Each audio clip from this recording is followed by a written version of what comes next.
Jim Hager of Oakland, California, earned a place in the Guinness Book of World Records. And he did this by eating 115 M&M candies in 3 minutes using chopsticks. Now, I don't know how long it took Mr. Hager to perfect that skill of eating M&Ms with chopsticks, and I certainly have no idea why he undertook the task, but I do know this.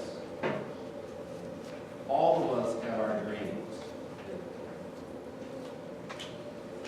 Dwight D. Eisenhower, 34th President of the United States, said that when he was a boy, he went fishing with one of his friends, and while they were fishing, he shared with his friend that his dream was to become a Major League Baseball player. Interestingly, Eisenhower's friend said that his dream was to become President of the United States. Eisenhower said wistfully, "Neither of us got our wish." Most of us at one time or another have had our dream. Sometimes our dreams are childish, sometimes they're unrealistic. James and John, sons of Zebedee, had dreams, ambitions, and they, along with Peter, were Jesus' closest disciples. They were present at all the major events in Jesus' ministry. For example, when Jesus went up on the Mount of Transfiguration, which was certainly a very dramatic moment in his ministry, Jesus chose these three to go with him. Jesus nicknamed James and John the sons of thunder.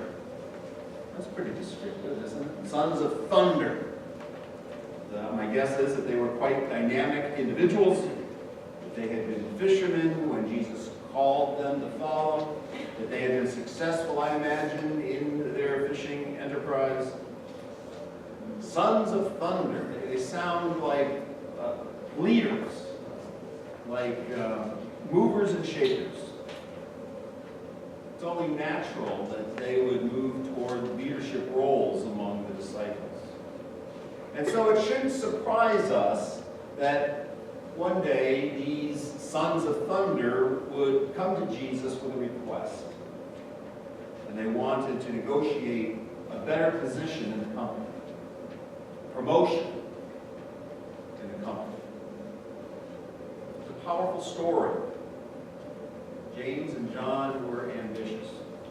They wanted to be stars in Jesus' enterprise. They wanted greatness.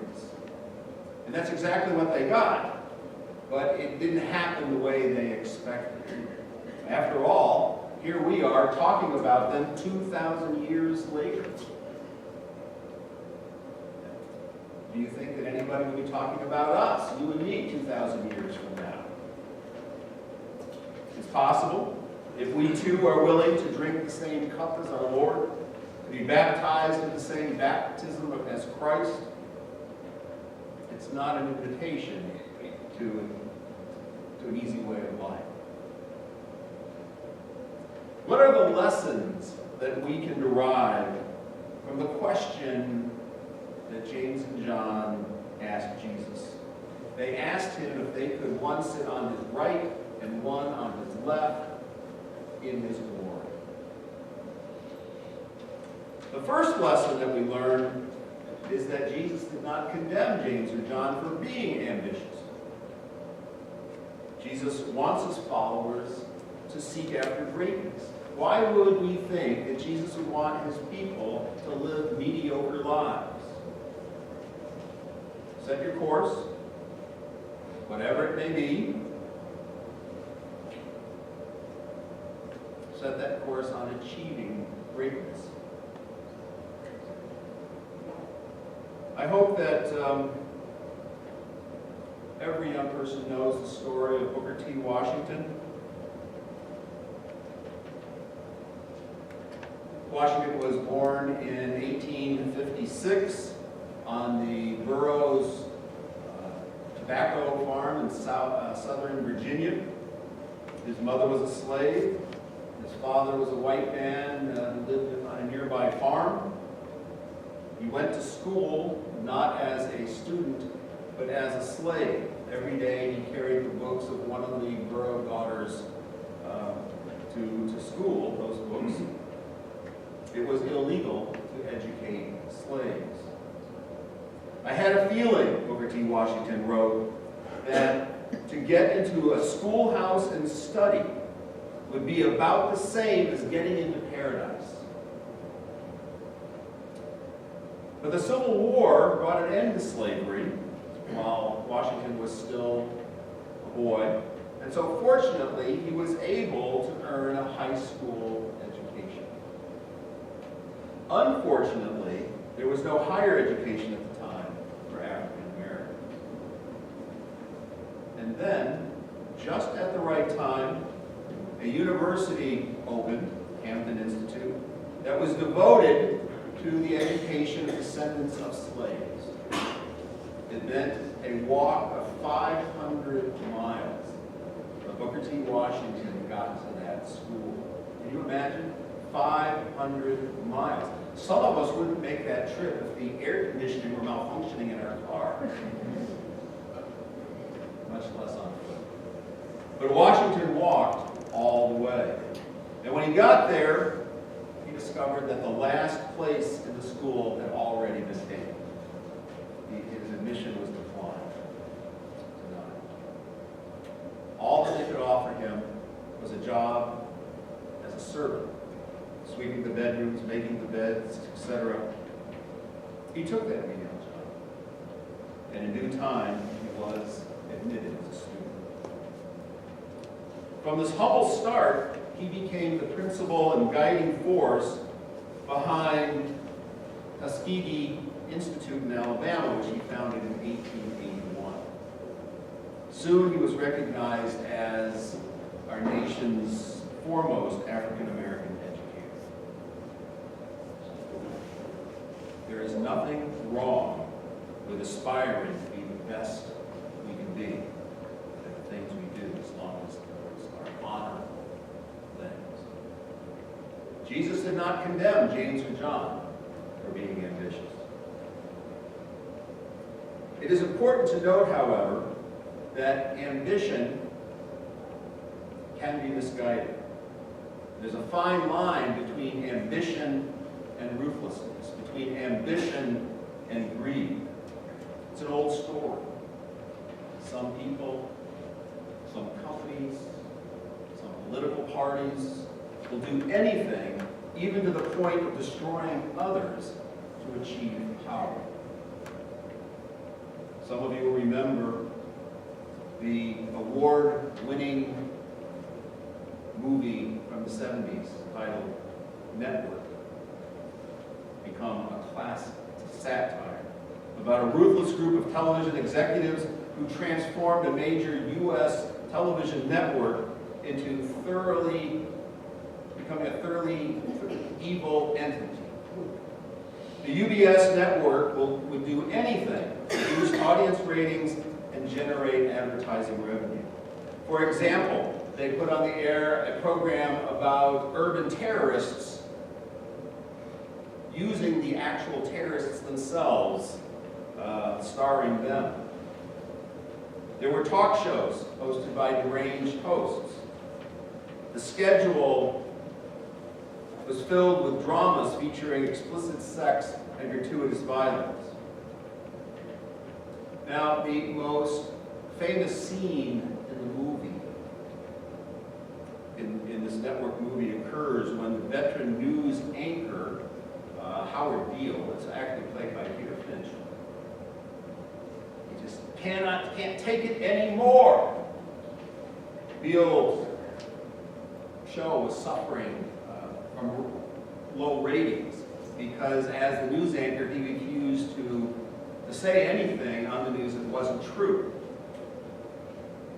But when the entertainment division of the network takes over the news division They give him notice. And that evening on the air, Howard Beale tells his audience that he's been fired, that in being fired, it has ruined his life, and that he is going to commit suicide on the air 1 week from that day. Well, of course, his ratings begin to skyrocket as that day approaches. And Beale becomes a superstar, thus kind of quenching his desire to take his own life. But his rage attracts an enormous following of people. Now, I'm not going to tell you how the movie ends, and I really wanted to show you that scene where he just gets so angry, he's not going to take it anymore, and he's suggesting to all his audiences what they ought to do. There were some, in that scene, there are some, quite a few bad words, and I just didn't want to do that. But I am going to play a trailer to that movie, and unfortunately, there are a couple of words in there, like hell, but I think that this movie is worth remembering for a number of reasons. So, let's watch the trailer to the movie Network.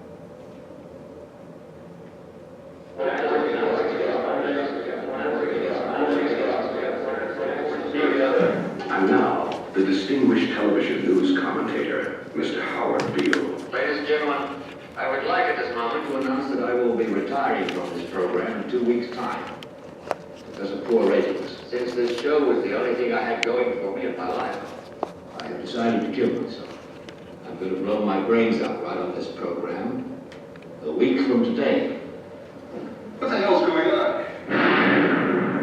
Prepare yourself for a perfectly outrageous motion picture. Howard Beale went up there last night and said what every American feels, that he's tired of all the bull. Thanks, Diane. We're talking about putting a manifestly irresponsible man on national television. I am not putting Howard back on the air. It's not your show anymore, Max, it's mine. I've got a feeling I'm being made. You are. Got to warn you, I don't do anything on that first date. We'll see.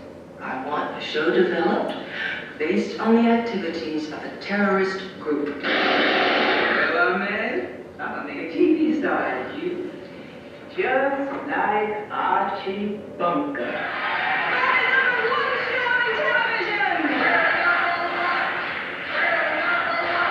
There is no America. There is no democracy. There is only IBM and DuPont and Exxon. And you have meddled with the primal forces of nature. And you will atone. Am I getting too serious to be? Why me? Was your own television, dummy? Ladies and gentlemen, the Network News Hour with Howard Beale. I want all of you to get up out of the chairs.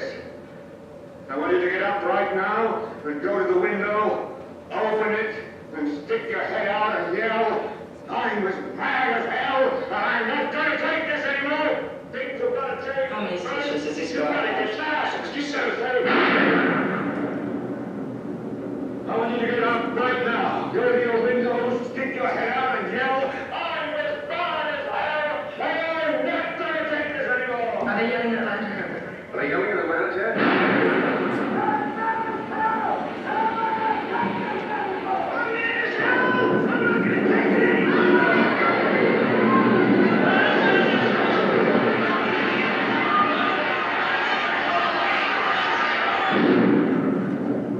Network by Patty Chayefsky, directed by Sidney Lumet, produced by Howard Godfrey.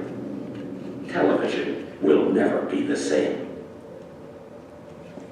That film is over the top, of course, but that's why it's a satire. However, it is scary how prophetic that movie was and has become. We can see the news outlets today, 40 years later, drifting in the network movie's direction, becoming more entertainment than news, ratings more important than honest reporting. Jesus did not condemn. James and John for being ambitious. However, it is important to acknowledge that misguided ambition is at the heart of many of the world's problems. The primary lesson that Jesus is teaching is that the path to true greatness is service. As you've heard in our scripture lessons for the past 3 weeks, to be great, you must be last. To be master, you must be servant. If our ambition in life is to truly be a great person, Jesus says, you will need to learn to serve others and to serve God. For even the Son of Man did not come to be served, but to serve. The story of James and John says to us that it's all right to be ambitious, although misused ambition can be a dangerous thing. It also challenges us to seek after a greatness, but the greatness that is exemplified by our Master, who laid down his life for all humanity. If you want to be great,